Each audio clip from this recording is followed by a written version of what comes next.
Ser Podcast. Las 8 de hoy por hoy en Ser Podcast. Hola, muy buenos días. La actualidad de la semana empieza con los ecos de dos manifestaciones y pendientes de una reunión. La reunión será dentro de 2 horas en Perpiñá, en Francia, donde Junts decidirá si rompe o no con el PSOE. La pregunta es hasta dónde está dispuesto a llegar Carles Puigdemont en caso de que decida la ruptura, porque para una moción de censura tendría que sumar sus votos, los de Junts, al Partido Popular y a Vox. Otra cosa es qué escenario se le presentaría al gobierno si es que Junts decide tumbar todas y cada una de las iniciativas que el Ejecutivo lleve al Congreso. El Partido Popular quiere enfocar en eso esta semana que empieza, en la reunión de Junts de hoy y también y sobre todo en la declaración, esto ya será el jueves, de Pedro Sánchez en el Senado, en la comisión del caso Koldo. Pero la verdad es que el PP tiene abiertas 2 grandes crisis en 2 de sus comunidades clave. Y es de ahí de donde llegan los ecos de las 2 grandes manifestaciones que hemos visto este fin de semana, de Andalucía y de la Comunidad Valenciana. Sastre, buenos días. Buenos días, Barcelona.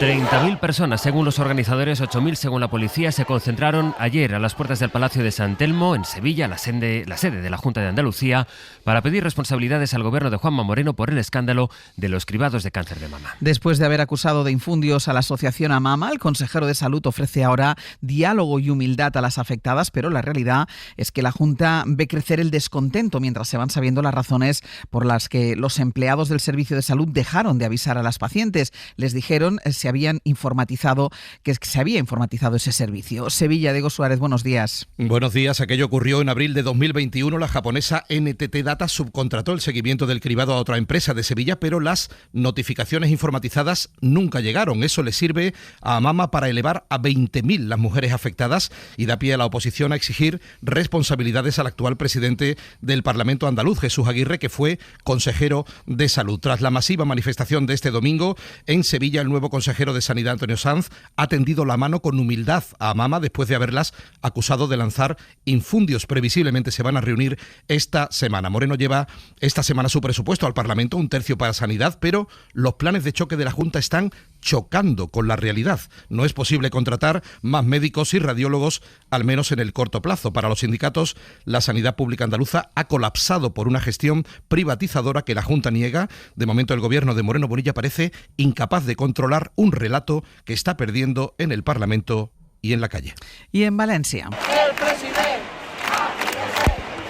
50.000 personas, según la delegación del gobierno, llenaron el sábado las calles del centro de la ciudad por el primer aniversario de la Dana, que será pasado mañana cuando se va a celebrar el funeral de Estado. Asociaciones de víctimas piden a Carlos Mazón que no acuda a esa ceremonia, y menos después de que ayer conociéramos una nueva versión de lo que hizo el presidente aquel 29 de octubre. Ahora se sabe, lo adelantó el diario Levante y lo confirmaron tanto la Generalitat como Maribel Vilaplana, que aquella tarde Mazón acompañó a la periodista desde el Ventorro hasta el aparcamiento donde tenía el coche. Eso mientras él no cogía el teléfono y mientras la gente moría ahogada por la Dana. Valencia, Julián Jiménez, buen día. Buen día. Mazón y su gobierno empiezan esta semana conscientes de que no va a ser una semana fácil. Los sentimientos van a estar a flor de piel y quizás por eso la agenda vaya adelgazando poco a poco esta semana. Y es que son sabedores de la indignación de muchos ciudadanos, como se pudo ver el sábado en la manifestación por las calles del centro de Valencia. A pesar de ello, desde Presidencia aseguraban ayer que respetan a las familias de las víctimas que se manifestaron y a las que no lo hicieron y que son mayoría, sostienen.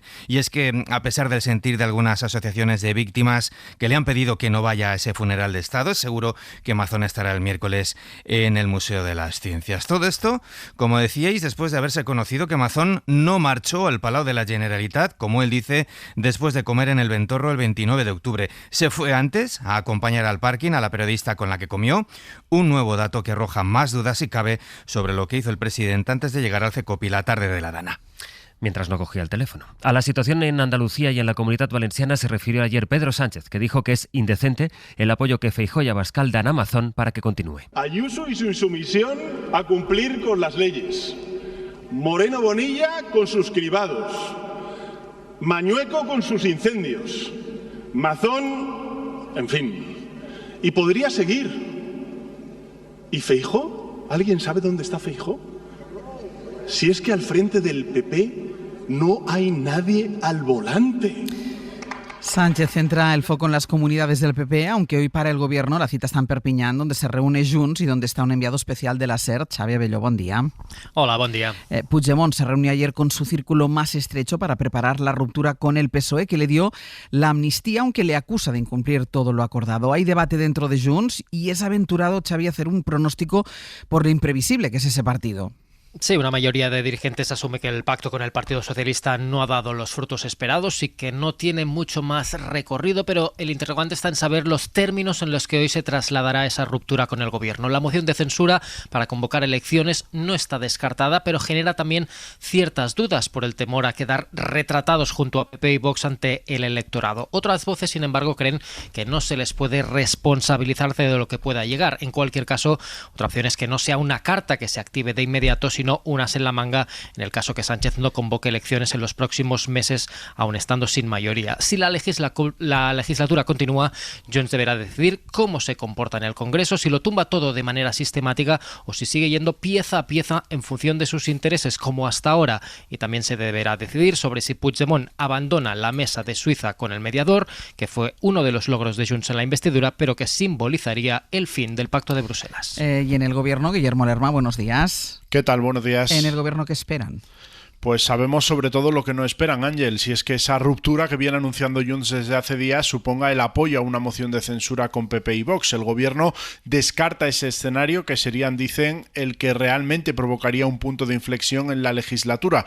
A partir de ahí, en la Moncloa no se atreven a especular con la decisión que tome Puigdemont. Hay interés por saber en qué términos se expresa su decisión esta vez el expresidente, que recuerdan ya obliga a negociar una a una todas las normas que llegan al Parlamento. En todo caso, pese a los esfuerzos del Ejecutivo por trasladar tranquilidad y espantar el fantasma del cambio de ciclo, el movimiento de los independentistas torpedea la estrategia de la Moncloa, que lleva semanas intentando mantener el foco del debate en la gestión de las comunidades del PP. Ahora ese debate vuelve hacia la debilidad parlamentaria del Gobierno en una semana ya de por sí complicada en la que Sánchez se va a sentar en la comisión de investigación del caso Koldo en el Senado. Guille, Xavi, hasta luego.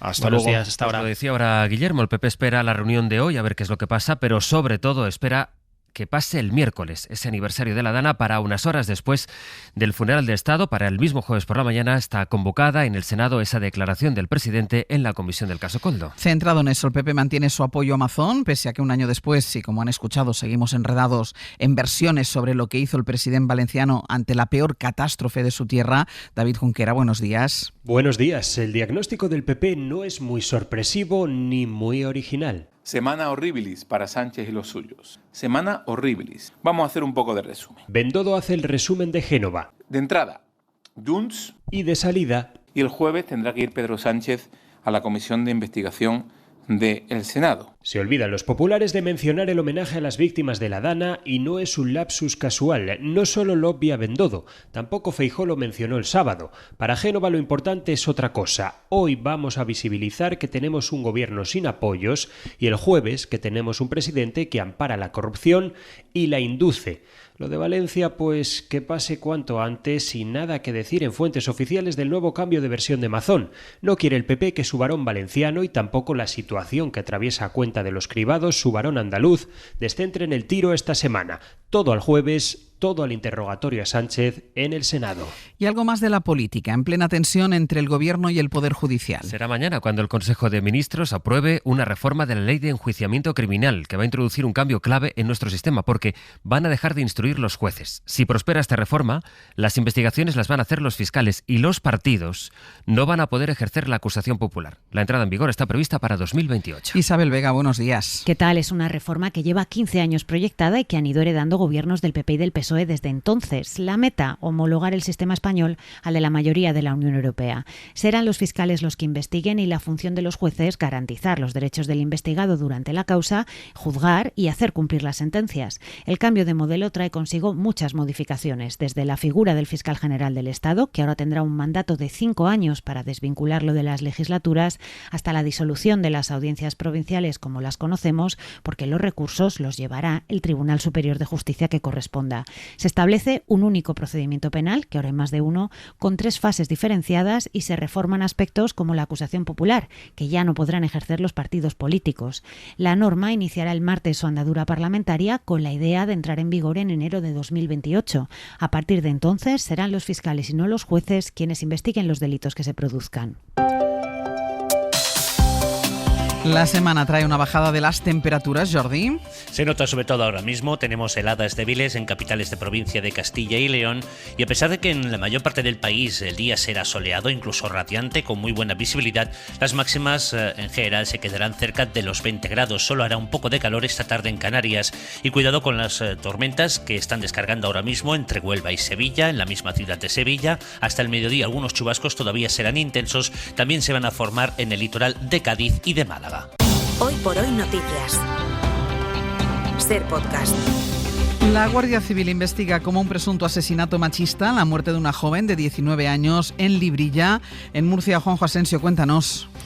El joven detenido es la pareja sentimental de la víctima que, según las primeras informaciones que han trascendido, murió asfixiada. El cadáver de la chica fue encontrado en un piso de Librilla a primera hora de la tarde de ayer domingo, pero no se descarta que la muerte de esta joven tuviera lugar durante la noche anterior. Ambos convivían en la vivienda en la que se produjo el hallazgo del cadáver de la chica. Según fuentes de la Guardia Civil, no había antecedentes por violencia de género, por lo que la joven de 19 años no estaba incluida en el sistema Biogen. Las 8 de Hoy por Hoy en Ser Podcast. Pasado mañana, si nada lo impide, se producirá en Madrid el desahucio de una vecina que lleva 7 décadas viviendo en su casa. Un fondo buitre ha comprado el edificio. Ella tiene 2 días para marcharse antes de que la echen. El caso, convertido ya en símbolo de muchas cosas a las que se ha llegado, a las que hemos llegado con el mundo y el mercado de la vivienda, ha despertado la solidaridad de los vecinos, que empiezan hoy, de hecho, una serie de movilizaciones. La mujer de 87 años se llama Mari Carmen y con ella ha estado nuestra compañera Lidia Payo. Mari Carmen lleva 70 años viviendo en su casa con un contrato de renta antigua. Este miércoles, el fondo buitre que ha comprado su vivienda pretende expulsarla porque no puede hacer frente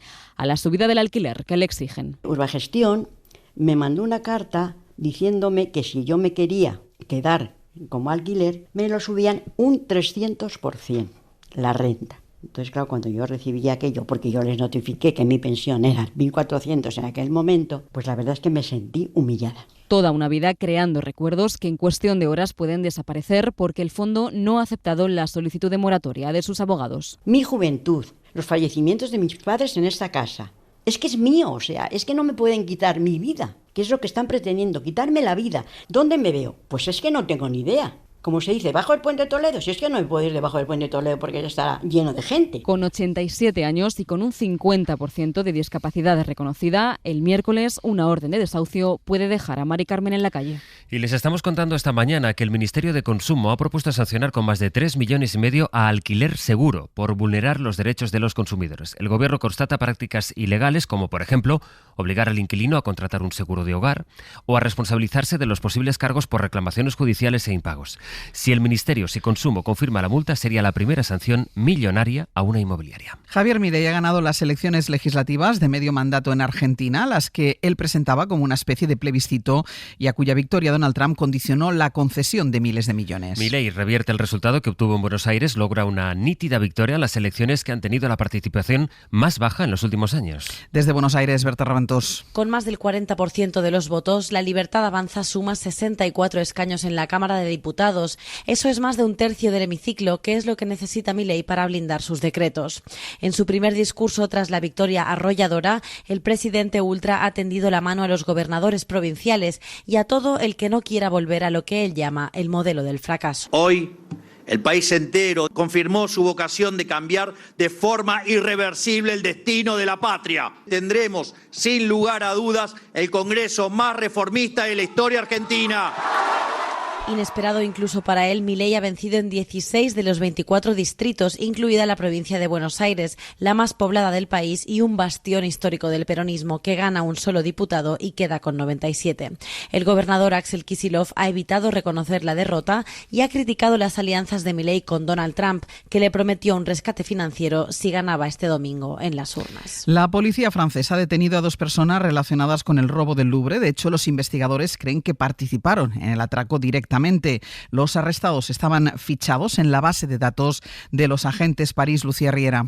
Los detenidos son 2 hombres de unos 30 años que las autoridades llevaban varios días vigilando. Los tenían fichados por robos anteriores y los consideran asaltantes experimentados que podrían haber actuado por encargo. Uno fue detenido en el aeropuerto Charles de Gaulle a última hora de la tarde del sábado cuando iba a embarcar en un vuelo a Argelia, y el otro, arrestado en Saint-Denis, en el norte de París, tenía intención de huir a Mali. Las muestras de ADN recogidas en el Louvre han sido la clave para dar con ellos. Son parte del comando de 4 hombres que participaron directamente en el robo, colándose por una ventana de la Galería Apolo. La Fiscalía de París ha confirmado que los sospechosos se encuentran en custodia policial y no quiere dar más detalles para no perjudicar la investigación, porque todavía buscan a los otros 2 ladrones y a posibles cómplices, además de las 8 joyas robadas, cuyo paradero todavía se desconoce una semana después del asalto al museo. Parte de la colección de joyas que no fueron robadas y otras piezas preciadas del museo han sido puestas a buen recaudo en el Banco de Francia.